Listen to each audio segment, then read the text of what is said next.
if you've got the day off tomorrow, or you can take the day off tomorrow, try and get a ticket and get yourself to Birmingham, because things are certainly hotting up. Welcome to Sky Sport Cricket Ashes podcast. Australia needing 282 when England was dismissed, and KP, Kumar, a little bit reminiscent, KP, to 2005 now, isn't it?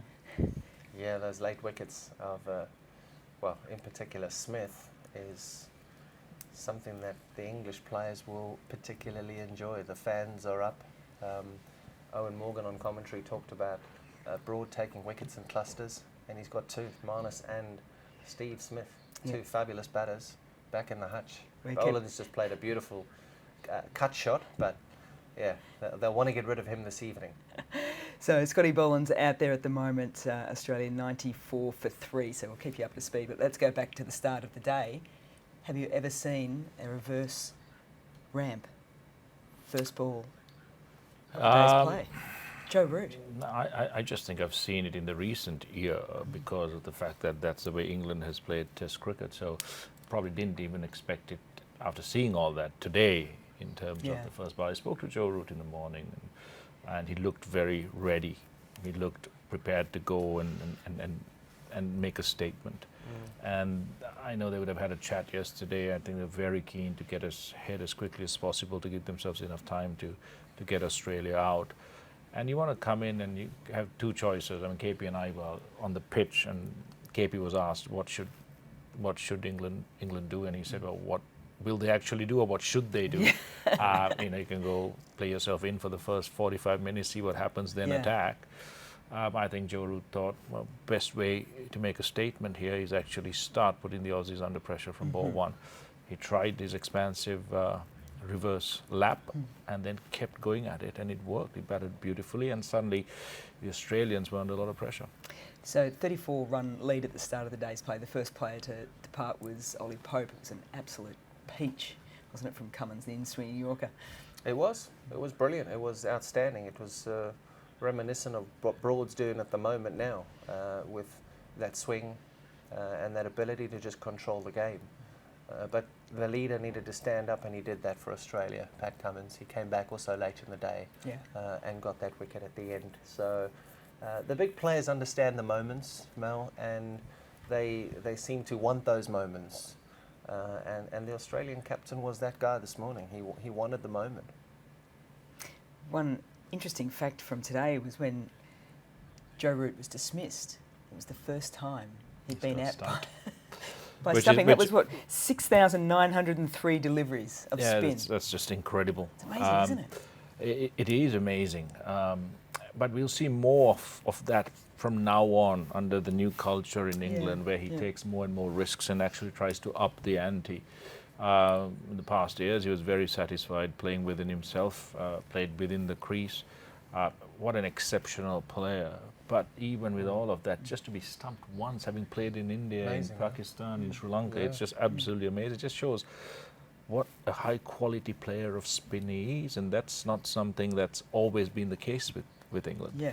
But he's just been magnificent, and you watch the Kohlis, the Smiths, and Williamsons. I think for me right now in world cricket, Root and Smith are just a cut above at the moment.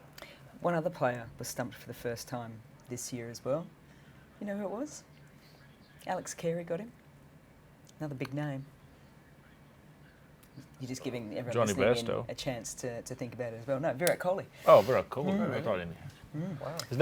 He's never been stumped before. Until this year. Well, there we go. Exceptional player of spin. Yeah, he's a wonderful player of spin, and you can sort of understand it because of the way that they do play spin off the back foot, and then they just have such beautiful wrists, and you hardly ever see Virat running down, charging, and going all guns blazing. And he certainly doesn't sweep. He doesn't reverse sweep.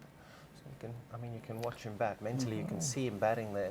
So you can sort of understand that. Yeah, and he's also kind of IPL mode, isn't it? A lot of these players are very happy step hitting from the crease. Yeah. So they don't allow bowlers to bowl on a length. So the old art of having to use your feet against spin is gone, or they don't do it anymore. You drop down and work a single. No, they just stay in the crease and hit it out of the park. Yeah, it's true. Did England miss a trick? There was lots of starts in the batting lineup when they're trying to set this total today. We'll see tomorrow.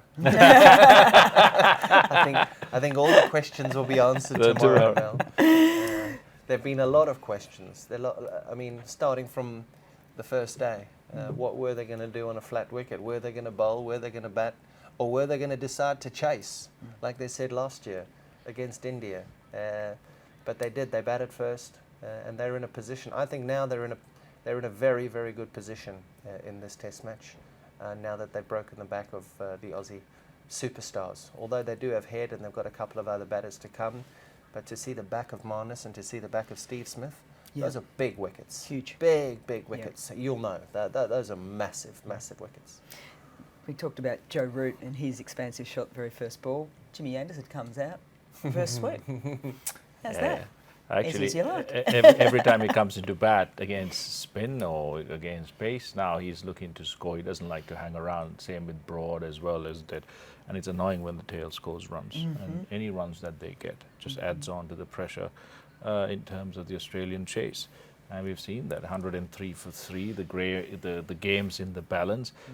Scott Boland's in, the tail ender for Australia. If he gets about 25 to 30 runs along with Usman Khawaja batting well, that just adds another kind of layer to the game tomorrow. So the tail batting well is so important now. Nathan Lyon took 4 for to go with his 4 for in the first innings, but it was Pat Cummins really that stood up today with the ball, wasn't it? Yep, the Aussie skipper, he stood up and said that he wanted his men to follow his lead, and that's exactly what he did. So you expect that. Am I surprised? I'm not surprised. But he's just high quality, and he's done it for such a long time. What I admire so much about Pat Cummins is how he started, and then he picked up those horrible injuries, and now his career just seems to be flourishing. Yeah, and he's such a nice guy. Yeah, I mean, he's one of the nicest guys, is Pat Cummins. So to see him doing this, and also seeing a fast bowler lead a team, I think it's an interesting dynamic, one that I'm sure will be tested, but I just love Paddy Cummins. He's just a cool dude. 282 was put on the board in terms of Australia chasing it down for a win. Bairstow, we spoke about it in a few of the podcasts already. Didn't even move for that first one between him and Joe Root. Slipped the edge to Khawaja. I hate to be analysing Bairstow so many times. We've done about 6-7 different pieces on him today, and I've been a wicket-keeper. It's a really tough job. The only thing that I would love Johnny to be doing is practicing his drills more with purpose rather than just to get it over with. Really have purpose behind his training, adjust his technique a little bit. Wicket-keepers are not some say wicket-keepers are born. I don't believe that at all. You can be made into a fantastic wicket-keeper. You look at Ian Healy, was one of the greatest of them all. And the more you work and the more you work with the right plan and the right technique, the better you'll get. So Johnny will keep improving and keep getting better for spin especially, and sometimes with his foot movement to pace. But the crucial thing is most of the nicks to pace he's taken, and he's taken Smith's one, and then he took Labuschane's one. So with his big moments, he does manage to be tidy. It's an interesting. Yeah, Usman Khawaja on strike. We're coming towards the close of play now, and declined to take the single, so he's going to take this remaining ball as well. David Warner looked better. Yeah. He looked solid until being dismissed. Well, he looked very good in the first innings too, until he started to dance down to Stuart Broad, and which started to bring in a load more of his issues. They went on an expansive drive and drove that ball onto his stumps. Yeah. So I thought in the first innings he looked real good, and that was a big missed opportunity because the wicket was a little bit quicker than what it is now, so scoring was a little bit easier. But he came out with intent today, and I don't know, we were just having a chat off air, just thinking, what do you do? And it's easy for us to say you should go out there and just start bombing it everywhere and get a quick 50, 60 and just finish it off. But it's hard, isn't it? It's a really tough one with the game as it was.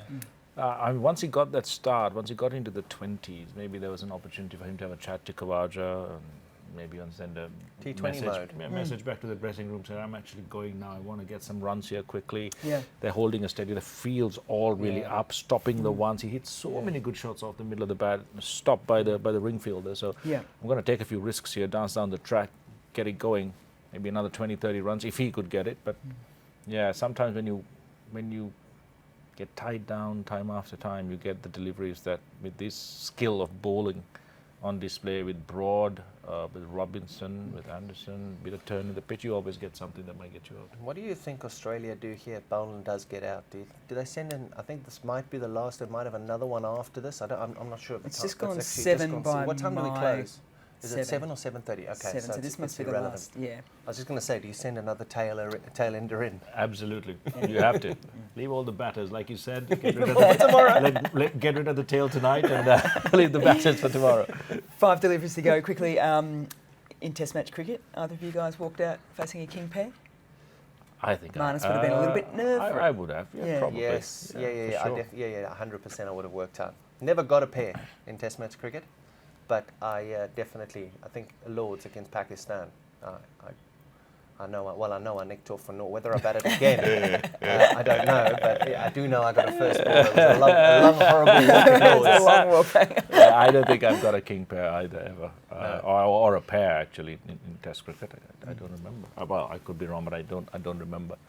We'll Was it get Mohammad told. Asif? Someone will tell us. No, Yes, Pakistan. Mohammad Amir. Mohammad Amir. Went on a beautiful, Asif was a nightmare. wasn't he? beautiful drive. Mohammad Asif was a nightmare, wasn't he? Please, don't talk about him again. Stuart Broad's bowling the last over today, and it's a little flirt outside off stuff as it goes through to Johnny Bairstow, but he was the one that shifted things. So 78 for 2 was Labuschagne, 89 for 3 was Smith. He was up and about, wasn't he? He was, and that's what Broady does.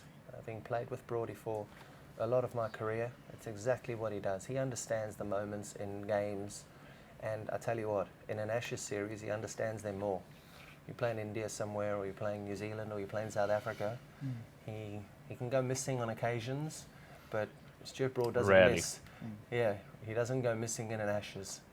Let me tell you, he understands the significance of this series, and you can just see by the way that he's putting in here. Look at this. Late in the day, it's almost 7 o'clock at night, and he's creating all sorts of drama. We're in here, we don't have the crowd with us, but that is drama. Boland didn't have much of an idea there. but he's gone through High the slicks skill as before. well, isn't it? Yeah. Talk about batters tinkering with technique, the amount of deliveries that he's tried to kind of work into his repertoire, wobble seam, cutters, different sorts of grips. He's tried everything on a pitch like this, and it's Yeah. really worked. He's been brilliant.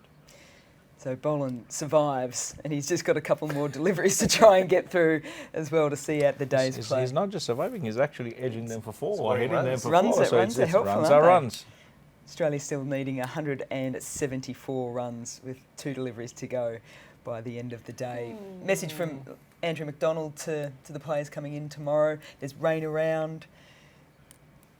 Forget all of that. Win it for us, Scotty Boland. He's got 13 from 18. 13, catch up to his man, overtake him. And Jason yeah, Gillespie's see it here. through. He'll probably be ringing him, giving him a couple of... Yeah. Jason Couple of Gillespie, the double 100 suggestions. against Yeah. Bangladesh. Isn't it? But yeah, it'll be about batting well tomorrow, starting again, building those partnerships. I mean, they need 2 good partnerships, 60 runs each. Yep. Who's the happier team tonight? I would still say it's Australia. 3 wickets down, but England know, with Smith gone, wicket turning, Travis Head had his troubles against spin, even though he's been good. So they'll know they need 2 wickets here. That's Yeah. all they need. Yeah. And they're done, I would say. Yep. Yep. Well, this will be the last ball of the day's play, 4th day of the first Ashes test.